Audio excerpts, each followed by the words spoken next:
In 1776, 13 English colonies declared their independence and started to build their own nation. And King George told them they would pay for it with their lives.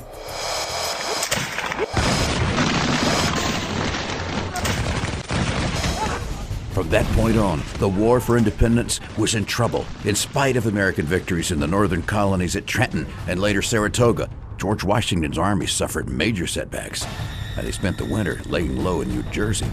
They were at a standstill, so low on men and supplies that Washington was feeding the soldiers corn meant for the horses. The capital, Philadelphia, had been overrun by the British, and the Continental Congress was scattered. This was devastating to the morale of the colonies. This is the Crossing of the Dan, the largely untold story of a crucial turning point in the American Revolution that propelled the British toward Yorktown and surrender.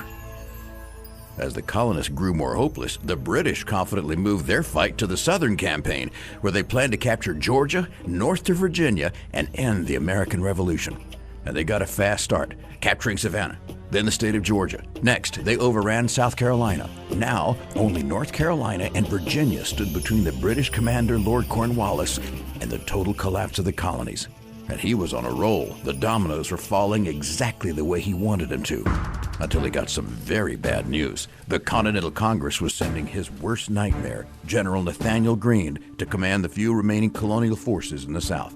Cornwallis wasn't happy. He said, "Greene is more dangerous than Washington. I never feel safe when encamped in his neighborhood."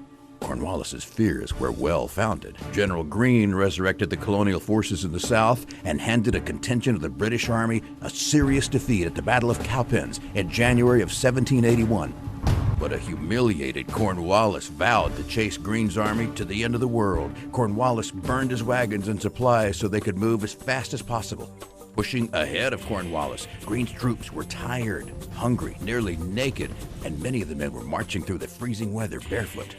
When General Greene's army arrived at Guilford Courthouse, he realized he didn't have the troops to confront Cornwallis again. He knew he needed to cross the Dan River to get more troops and more supplies.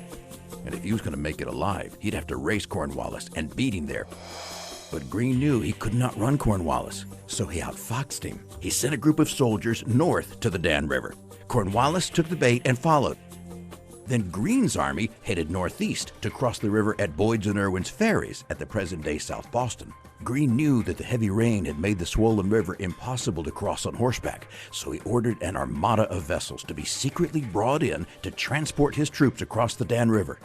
Now that Greene's troops were safe in the hospitality of Halifax, Greene wrote to General Washington and said, "Now resupplied, I have some expectation of collecting a force sufficient to enable me to act offensively and in turn race Cornwallis the way he has done me." He pursued Cornwallis into North Carolina, and the two adversaries met at Guilford Courthouse at today's Greensboro in probably the bloodiest battle of the Revolution.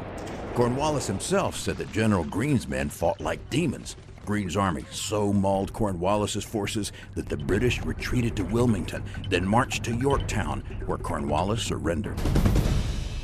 As one Continental soldier put it, "I hope it'll never be forgotten that the army of Greene took off the keen edge of the sword of the enemy and made him a far easier conquest than he otherwise would have been." The American Revolution was successful, and the colonies were free to build their new nation.